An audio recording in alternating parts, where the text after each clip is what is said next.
నేను చెప్పిన పందాల్లో మీరు కానీ యేసయ్యతో అనుబంధాన్ని గట్టిగా ఏర్పరచుకున్నారనుకో, ఇక ఎవరున్నా, ఎవరు పట్టించుకున్నా పట్టించుకోపోయినా, ఎవరు మోసగించినా, ఎవరు హ్యాండ్ ఇచ్చినా చిరునవ్వుతో పక్కన పెడతాం తప్ప కుళ్ళిపోయి కుమిలిపోయి గందరగోళం అయిపోయి ఏదేదో అయిపోయి ఏవేవో అయిపో ఏడ్చాలప్పా మాకు ముందే తెలుసుగానే అనుకుంటాం.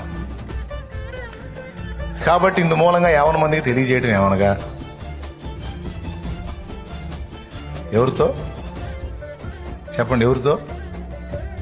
ఆయన నిన్ను గురించి ఆలోచిస్తాడా? అయ్యో ఎంత మాట! నిన్ను లక్ష్యము చేయుచున్నాడు కనుక నీ చింత యావత్తు ఎవ్వరు పట్టించుకోపోయినా నీ చింత మొత్తం వేయటానికి నేను సిద్ధంగా ఉన్నానని, సిద్ధం కాదు అసలు, నేను ఆల్రెడీ ఎత్తుకున్నాను, నీ చింత మొత్తాన్ని నేను ఆల్రెడీ ఎత్తుకున్నానని ఆయన మాట్లాడుతున్నాడు.